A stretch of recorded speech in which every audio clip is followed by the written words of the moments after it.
प्रदेश भाजपा की जन आक्रोश यात्रा। भाजपा राष्ट्रीय अध्यक्ष जेपी नड्डा ने किया यात्रा का शुभारंभ। जयपुर के आराध्य भगवान गोविंद देव जी को याद करते हुए शुरू किया संबोधन। कहा, भगवान गोविंद देव जी को नमन करता हूं, ये जमीन वीरों की भूमि है। जन आक्रोश यात्रा के लिए नड्डा ने दी कार्यकर्ताओं को शुभकामनाएं। कहा, जनता के बीच जाओ, उनका दर्द सुनो और उसे सामने रखो। उन्होंने गहलोत सरकार पर निशाना साधते हुए कहा कि नेता की नीति नीयत से छोटी छोटी बातों का पता लगता है। मोदी सरकार द्वारा चलाई जा रही जन कल्याण योजनाओं के मिशन में रूढ़ी राजस्थान सरकारें रूढ़ी अटका रही हैं। नवभारत समाचार जयपुर राजस्थान से अभिषेक शर्मा की रिपोर्ट। जन आक्रोश यात्रा के शुभारंभ पर मंच पर उपस्थित हमारे प्रदेश के जुझारू अध्यक्ष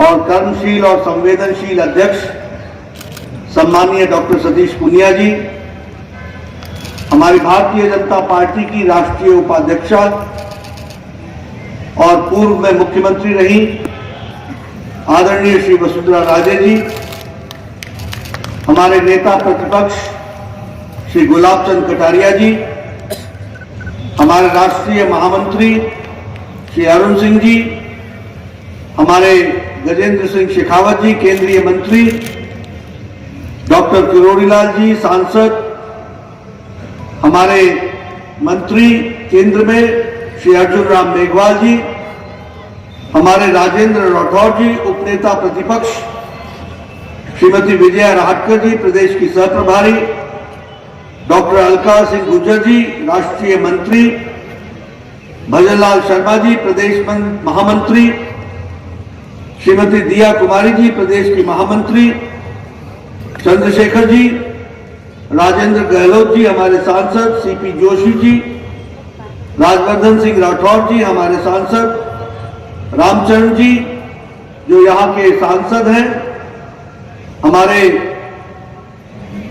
अन्य नेतागण किरोड़ीलाल मीतना जी, बदनौर साहब, घनश्याम तिवारी जी, नरपत जी, सम्मानित मंच और यहाँ इतनी बड़ी संख्या में एकत्र आए जन आक्रोश यात्रा को प्रारंभ करने के लिए हमारे भारतीय जनता पार्टी के वरिष्ठ पदाधिकारी, देवी और सज्जनों और प्रिंट मीडिया और इलेक्ट्रॉनिक मीडिया के मेरे साथी,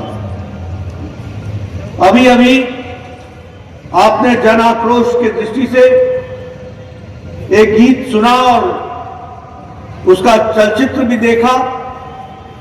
मैं इस यात्रा में आया हूं और जयपुर नगरी में मुझे आने का सौभाग्य प्राप्त हुआ है। सबसे पहले तो मैं भगवान गोविंद देव को नतमस्तक होकर के नमन करता हुआ उनका आशीर्वाद लेकर के अपनी बात को प्रारंभ करता हूं। मित्रों, यह जयपुर की भूमि, यह राजस्थान की भूमि, यह त्याग की भूमि है, शौर्य की भूमि है, तपस्वियों की भूमि है, समर्पण की भूमि। यह भूमि अपने कर्तव्य के लिए जानने वाली पवित्र भूमि है और ये स्वाधीनता के लिए अपना सर्वस्व लौटाने वाली ऐसी हमारी वीरों की भूमि। ऐसे भूमि को मैं नमन भी करता हूं और नमन के साथ साथ इस पवित्र भूमि से प्रेरणा लेते हुए आप सबको इस जन आक्रोश यात्रा के प्रारंभ पर शुभकामनाएं भी देता हूं कि आप जरूर सफल होकर इस यात्रा के माध्यम से राजस्थान की जनता की सुध लेंगे, चिंता करेंगे और उनके समस्याओं का निवारण भी करेंगे। मित्रों, ये जन आक्रोश यात्रा मुझे बताया गया है कि लगभग आप 200 रथों के माध्यम से 200 विधानसभा के क्षेत्र में, जिसमें से आज 51 रथ का श्री गणेश करने का सौभाग्य मुझे मिला है। ये जन आक्रोश यात्रा में कुल मिलाकर के 200 रथ 200 विधानसभाओं में 75,000 किलोमीटर का सफर करते हुए 20,000 चौपाल लगाएंगे, 20,000 नुक्कड़ सभाएं करेंगे, 20,000 स्थानों पर जनसंपर्क करेंगे और लगभग 2 करोड़ जनता तक अपनी आवाज पहुंचाएंगे और उनका आक्रोश सुनेंगे, उनसे जनसंपर्क करेंगे। ये जो आपने योजना बनाई है, इसके लिए मैं राजस्थान की भारतीय जनता पार्टी की इकाई को, उनके अध्यक्ष सतीश पुनिया जी को, उनकी टीम को और राजस्थान के नेताओं को, जिन्होंने एक साथ मिलकर इस योजना को बनाया है, उसके लिए मैं उनको बहुत बहुत बधाई देता हूं और शुभकामनाएं देता हूं। मित्रों, मुझसे पहले वक्ताओं ने बहुत सी बातें आपके साथ कही हैं और इस गीत में बड़े विस्तार से राजस्थान में पिछले 5 साल में घटने वाली घटनाओं के बारे में जिक्र भी है और गीत के बोल में उसको बताया भी गया है, दर्शाया भी गया है। मैं लेकिन एक बात कहना चाहता हूं। आज चर्चा हो रही थी कि गहलोत साहब ने ये वादा किया था, राहुल बाबा ने ये वादा किया था और वो वादा नहीं निभाया। अरे वादा निभाना तो छोड़ो, वादा तो ये क्या निभाएंगे। लेकिन राजनीति में नेता की नीयत और नियति छोटी छोटी हरकतों से पता चलती है। अगर नेता भामाशाह योजना का नाम बदल करके अगर जन आधार योजना रखे तो इसको ये कहते हैं कि जिल्द बदल दिया, किताब तो वही थी लेकिन जिल्द बदल करके अपने आप को जोड़ने का प्रयास किया। इसमें होता कुछ नहीं है, लेकिन नेता का औकात पता चल जाती है कि सोच कितनी हल्की है। अगर भामाशाह स्वास्थ्य योजना उसको चिरंजीवी योजना बना दिया, क्या सोचते थे कि तुम चिरंजीवी हो जाओगे क्या? ऐसा नहीं होने वाला।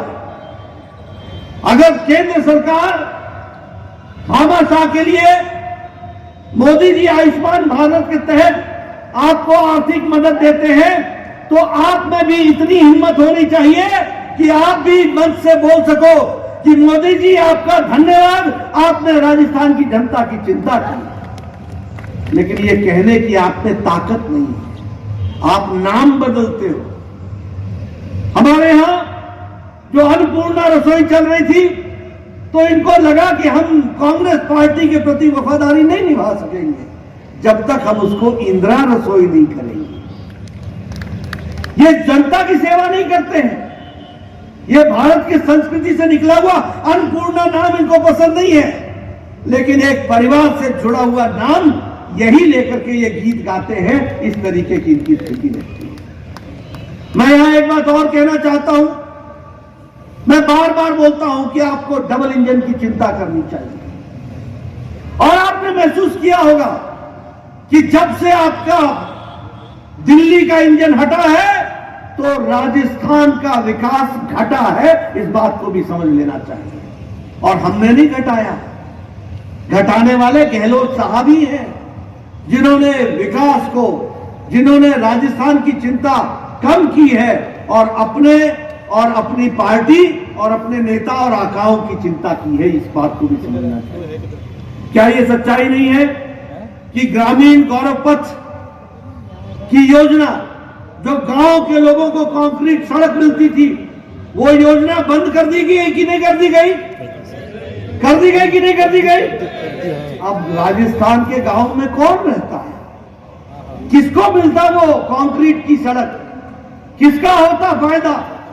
लेकिन इनको इसकी चिंता नहीं है। क्या ये सच्चाई नहीं है कि भैरव सिंह शेखावत अंत्योदय स्वरोजगार योजना, जिसमें युवाओं के लिए 50,000 रुपए बिना किसी कोलैटरल के, बिना किसी, जिसे हम कहते हैं कि कोई संपत्ति जमा कराए बगैर या वह बैंक में सुपुर्द किए बगैर आपको लोन मिल रहा था कि नहीं मिल रहा था? युवाओं को मिल रहा था कि नहीं मिल रहा था? रोक दिया गया कि नहीं रोक दिया गया? आज युवा इससे वंचित है कि नहीं है? मैं जानना चाहता हूं, आज युवा वंचित है कि नहीं है? वंचित है कि नहीं है? वंचित है। ये इनके कारनामे हैं।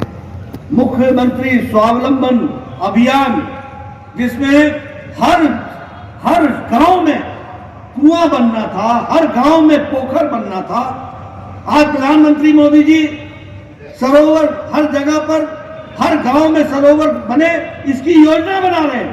वहां आपके यहां मुख्यमंत्री जल स्वावलंबन अभियान, इसको भी बंद कर दिया गया है ताकि हमारे पानी का कंजर्वेशन न हो। यह भी हमको ध्यान में रखना। गजेंद्र जी जल शक्ति के मंत्री हैं, यहां बैठे हैं, राजस्थान से हैं। आज तो चाहिए था कि राजस्थान दोनों हाथों से जल शक्ति मंत्री का उपयोग करते और राजस्थान को पानी पानी हर जगह पानी पहुंचा देते, हर घर नल होता, इस तरीके की व्यवस्था होती। लेकिन दुख के साथ मुझे कहना पड़ता है कि जल जीवन मिशन को भी इंप्लीमेंट करने में गहलोत साहब रोड़े अटका रहे हैं, रोड़े अटका रहे हैं। मैं पूरी जिम्मेवारी के साथ बोल रहा हूं।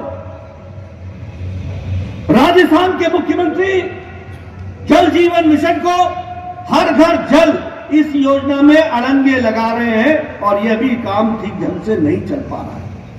लेकिन मित्रों, आप देश की तस्वीर देखिए, आज भारत आत्मनिर्भर हो गया है। आप बताइए, मोदी जी ने आप लोगों को वैक्सीनेशन लगा करके 219 करोड़ डबल डोज लगा करके मास्क उतरवा दिया कि नहीं उतरवा दिया? मुफ्त लगाया कि नहीं लगाया? मुफ्त लगाया कि नहीं लगाया?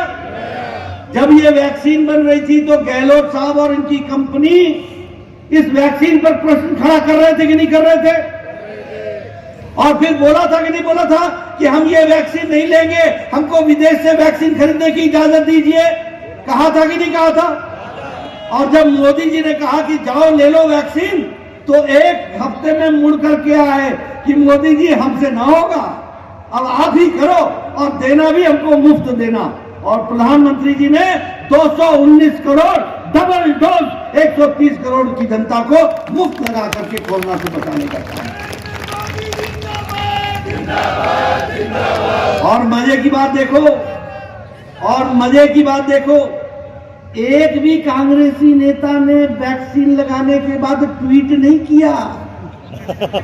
चुपके चुपके आपको बरगलाया और अपने चुपके चुपके लगा करके लोगों को गुमराह करने का काम किया। यह भी हमको ध्यान रखना चाहिए। और मैं बड़े आप गौरव के साथ कह सकता हूं कि भारत ने मोदी जी के नेतृत्व में 100 देशों को वैक्सीन पहुंचाई है, वैक्सीन मैत्री में, और 48 देशों को मुफ्त में वैक्सीन पहुंचाई है। 2.5 करोड़ वैक्सीन मुफ्त पहुंचाई गई। ये भारत, अब भारत लेने वाला नहीं, अब भारत लेने वाला नहीं, भारत देने वाला हो गया है। दुनिया में यह हमारी तस्वीर बनी। उसी तरीके से अगर हम कहें तो हमारी जो इकोनॉमी है, जो हमारी अर्थनीति है, वो दुनिया में सबसे तीव्र गति से आगे बढ़ रही है। और हमारी जीडीपी जो है वो पिछले तिमाही में 7.4% थी और कल जो आया है उसमें 6.8% है। और उसी तरीके से अप्रैल महीने में हमारी जो आर्थिक है, अर्थ है, वो 20.1% के हिसाब से आगे बढ़ी है। ये भारत की तस्वीर है। जब चाइना लड़खड़ा रहा है, जब अमेरिका ठीक से खड़ा नहीं हो पा रहा है कोरोना के बाद, जब यूरोप की आर्थिक स्थिति ठीक नहीं है, तो भारत बुलंदी के साथ आर्थिक दृष्टि से आगे बढ़ रहा है। और अब भारत ब्रिटेन को, जिसने 100 साल से ज्यादा हमें राज किया, उसको पछाड़कर 5वें नंबर की अर्थव्यवस्था भारत बन गई है। ये भी हमको ध्यान रखना है। लेदर की एक्सपोर्ट में जो बढ़ोतरी हुई है वो 29% हुई है।